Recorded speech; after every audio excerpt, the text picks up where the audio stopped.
जहाँ रहता था एक गरीब किसान मोहन। उसकी मेहनत और ईमानदारी ही उसकी सबसे बड़ी पूंजी थी। उसी गांव में एक अमीर सेठ भी रहता था जो अपनी दौलत और घमंड के लिए मशहूर था।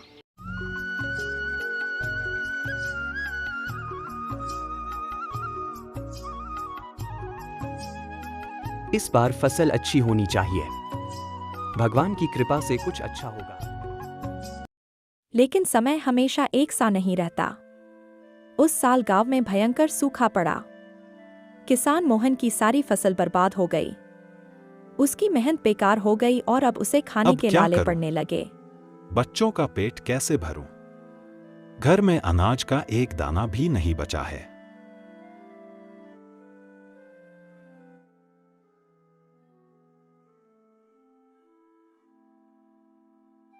इस बार भी मुनाफा बढ़ा है। मेरी समझ और मेहनत का ही नतीजा है कि मैं गांव का सबसे अमीर आदमी हूं। आखिरकार मोहन ने अपनी सारी हिम्मत जुटाई और मदद की उम्मीद से सेठ रामलाल के पास गया।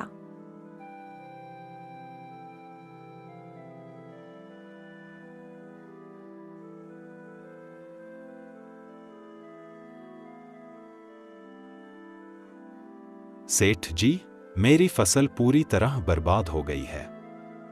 आपसे विनती है, कुछ उधारी दे दीजिए ताकि मैं बीज खरीद सकूं और अगली फसल बो सकूं।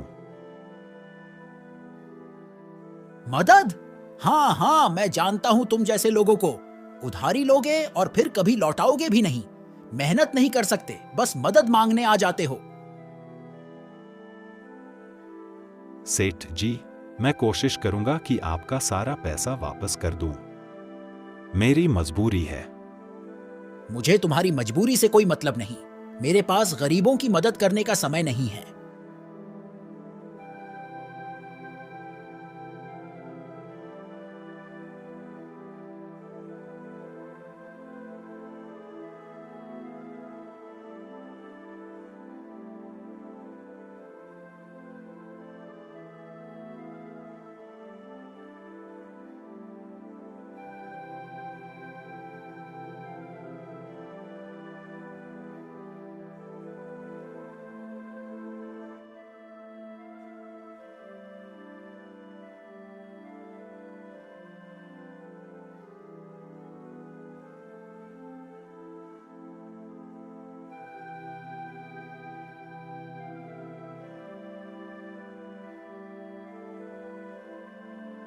हारकर मोहन भगवान के मंदिर के बाहर बैठ गया।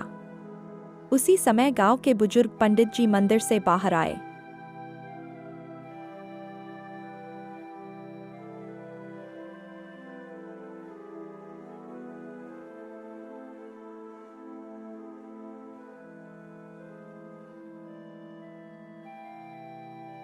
बेटा, दुखी मत हो।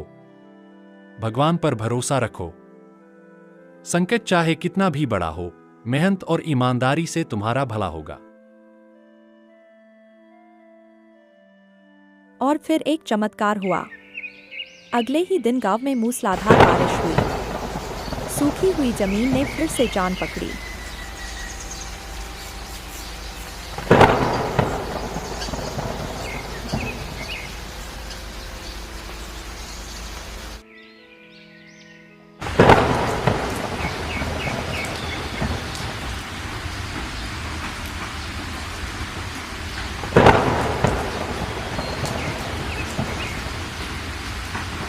देखो, भगवान ने हमारी सुन ली।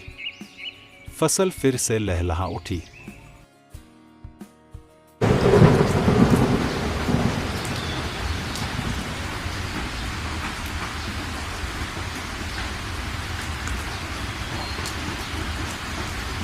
ये क्या हो गया? मेरी सारी संपत्ति बर्बाद हो रही है।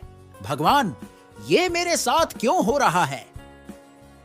लेकिन ईश्वर का न्याय हमेशा संतुलन बनाए रखता है। सेठ रामलाल की सारी संपत्ति पानी में बह गई, जबकि किसान मोहन की फसल फिर से खड़ी हो गई। मोहन, मुझे माफ कर दो। मैंने तुम्हारी मजबूरी का मजाक उड़ाया। आज मुझे समझ आया कि मेहनत और ईमानदारी ही सबसे बड़ी दौलत है। क्या तुम मेरी मदद करोगे? सेठ जी, मदद करना हमारा धर्म है। आपने जो भी कहा हो, मैं आपकी मदद जरूर करूंगा। इस तरह सेठ ने भी ईमानदारी और मेहनत की कीमत सीखी और मोहन की मेहनत ने उसे सच्ची दौलत का एहसास कराया। सब्सक्राइब करें जादुई कार्टून।